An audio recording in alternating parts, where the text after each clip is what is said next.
एक गरीब बालक था जो कि अनाथ था। एक दिन वो बालक एक संत के आश्रम में आया और बोला कि बाबा, आप सबका ध्यान रखते हैं, मेरा इस दुनिया में कोई नहीं है, तो क्या मैं आपके आश्रम में रह सकता हूँ? बालक की बात सुनकर संत बोले, बेटा तेरा नाम क्या है? उस बालक ने कहा, मेरा कोई नाम नहीं है। तब संत ने उस बालक का नाम रामदास रखा और बोले कि अब तुम यहीं आश्रम में रहना। रामदास वहीं रहने लगा और आश्रम के सारे काम करने लगा। उन संत की आयु 80 वर्ष की हो चुकी थी। एक दिन वो अपने शिष्यों से बोले कि मुझे तीर्थ यात्रा पर जाना है, तुम में से कौन कौन मेरे साथ चलेगा और कौन कौन आश्रम में रुकेगा?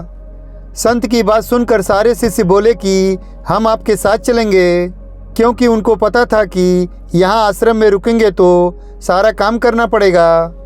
इसलिए सभी बोले कि हम तो आपके साथ तीर्थ यात्रा पर चलेंगे। अब संत सोच में पड़ गए कि किसे साथ ले जाएं और किसे नहीं, क्योंकि आश्रम पर किसी का रुकना भी जरूरी था। बालक रामदास संत के पास आया और बोला, बाबा अगर आपको ठीक लगे तो मैं यहीं आश्रम पर रुक जाता हूँ। संत ने कहा, ठीक है, पर तुझे काम करना पड़ेगा। आश्रम की साफ सफाई में भले ही कमी रह जाए, पर ठाकुर जी की सेवा करने में कोई कमी मत रखना। रामदास ने संत से कहा कि बाबा मुझे तो ठाकुर जी की सेवा करनी नहीं आती, आप बता दीजिए कि ठाकुर जी की सेवा कैसे करनी है, फिर मैं कर दूंगा। संत रामदास को अपने साथ मंदिर ले गए। वहाँ उस मंदिर में राम दरबार की झांकी थी, जिसमें श्री राम जी, सीता जी, लक्ष्मण जी और हनुमान जी थे। संत ने बालक रामदास को ठाकुर जी की सेवा कैसे करनी है सब सिखा दिया। रामदास ने गुरु जी से कहा कि बाबा मेरा इनसे रिश्ता क्या है ये भी बता दो, क्योंकि अगर रिश्ता पता चल जाए तो सेवा करने में आनंद आएगा। उस संत ने बालक रामदास से कहा कि तुम कहते थे कि मेरा कोई नहीं है, तो आज से ये राम जी और सीता जी तेरे माता पिता हैं। रामदास ने साथ में खड़े लक्ष्मण जी को देखकर कहा, अच्छा बाबा, और ये जो पास में खड़े हैं वो कौन हैं? संत ने कहा, ये तेरे चाचा जी हैं, और हनुमान जी के लिए कहा कि ये तेरे बड़े भैया हैं। रामदास सब समझ गया और फिर उनकी सेवा करने लगा और संत शिष्यों के साथ यात्रा पर चले गए। आज सेवा का पहला दिन था। रामदास ने सुबह उठकर स्नान किया और भिक्षा मांग कर लाया और फिर भोजन तैयार किया।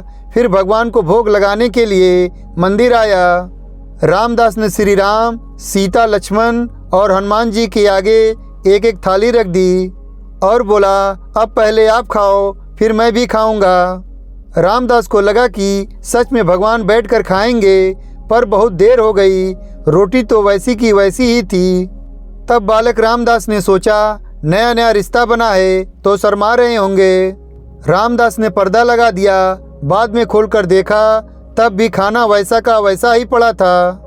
अब तो रामदास रोने लगा कि मुझसे सेवा में कोई गलती हो गई है, इसलिए खाना नहीं खा रहे हैं, और ये नहीं खाएंगे तो मैं भी नहीं खाऊंगा और मैं भूख से मर जाऊंगा, इसलिए मैं तो अब पहाड़ से कूदकर ही मर जाऊंगा। रामदास मरने के लिए निकल जाता है। तब भगवान राम जी हनुमान जी को कहते हैं, हनुमान जाओ, उस बालक को लेकर आओ और बालक से कहो कि हम खाना खाने के लिए तैयार हैं। हनुमान जी जाते हैं और रामदास कूदने ही वाला है कि हनुमान जी पीछे से पकड़ लेते हैं और बोलते हैं, क्या कर रहे हो? रामदास कहता है, आप कौन हैं? हनुमान जी कहते हैं, मैं तेरा बड़ा भैया हूँ, इतनी जल्दी भूल गए? रामदास कहता है, अब आए हो, इतनी देर से बोल रहा था कि खाना खा लो, तब आए नहीं, अब क्यों आ गए? तब हनुमान जी बोले, पिताश्री का आदेश है, अब हम सब साथ बैठकर खाना खाएंगे। फिर राम जी, सीता जी, लक्ष्मण जी, हनुमान जी साक्षात बैठकर भोजन करते हैं। इसी तरह रामदास रोज उनकी सेवा करता और भोजन करता। सेवा करते 15 दिन हो गए। एक दिन रामदास ने सोचा कि कोई भी माँ बाप हो, वो घर में काम तो करते ही हैं, पर मेरे माँ बाप तो कोई काम नहीं करते, सारा दिन खाते रहते हैं, मैं ऐसा नहीं चलने दूंगा। रामदास मंदिर जाता है और कहता है, पिताजी कुछ बात करनी है आपसे। राम जी कहते हैं, बोलो बेटा क्या बात है?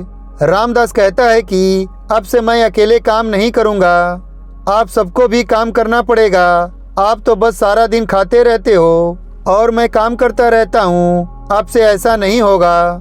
राम जी कहते हैं, तो फिर बताओ बेटा, हमें क्या काम करना है?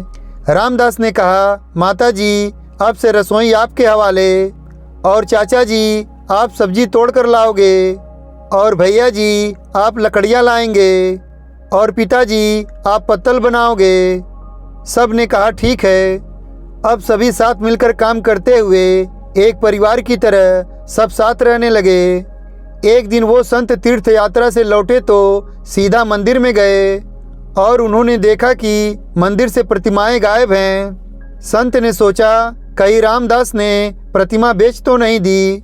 संत ने रामदास को बुलाया और पूछा, भगवान कहाँ गए? रामदास भी अकड़ कर बोला कि मुझे क्या पता, रसोई में कहीं काम कर रहे होंगे।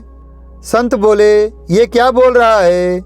रामदास ने कहा, बाबा मैं सच बोल रहा हूँ, जब से आप गए हैं ये चारों काम में लगे हुए हैं। वो संत भागकर रसोई में गए और सिर्फ एक झलक देखी कि सीता जी भोजन बना रही हैं, राम जी पत्तल बना रहे हैं, और फिर वो गायब हो गए और मंदिर में विराजमान हो गए। संत रामदास के पास गए और बोले, इतने वर्षों से मैं ठाकुर जी की सेवा करता रहा पर आज तक मुझे दर्शन नहीं दिए। आज तुमने मुझे मेरे ठाकुर जी का दर्शन कराया, तू धन्य है। और संत ने रो रो कर रामदास के पैर पकड़ लिए। दोस्तों, कहने का अर्थ यही है कि ठाकुर जी तो आज भी तैयार हैं दर्शन देने के लिए, पर कोई रामदास जैसा भक्त भी होना चाहिए। प्रभु तो प्रेम की डोरी में स्वयं बंधने के लिए तैयार रहते हैं, परंतु उन्हें निश्चल प्रेम से बांधने वाला कोई बिराला ही होता है। दोस्तों, बालक रामदास की कहानी कैसी लगी आपको? अगर कहानी अच्छी लगी हो तो लाइक कीजिएगा, शेयर कीजिएगा, और अभी तक चैनल को सब्सक्राइब नहीं किया है तो चैनल को सब्सक्राइब कीजिएगा। और वीडियो देखने के लिए धन्यवाद।